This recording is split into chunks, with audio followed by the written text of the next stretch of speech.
Hello good morning. कसे आहात सगळे? आज शिरीषाला घेऊन खाली गेले होते, सायकलमध्ये बसून फिरवून आणली.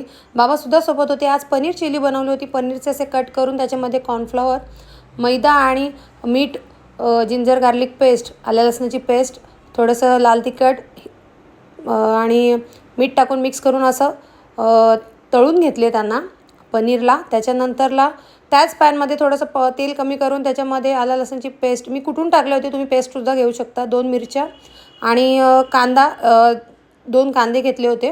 त्याच्यानंतरला 2 उभ्या चिरून शिमला मिरच्या ॲड केल्या. त्याच्यानंतर green chilli sauce, soya sauce आणि व्हिनेगर टाकलं. त्याच्यामध्ये थोडासा आंबटपणा येतो. त्याच्यानंतरला 2 चम्मच कॉर्नफ्लॉवर पाण्यामध्ये मिक्स करून ते पाणी त्याच्यामध्ये टाकलं.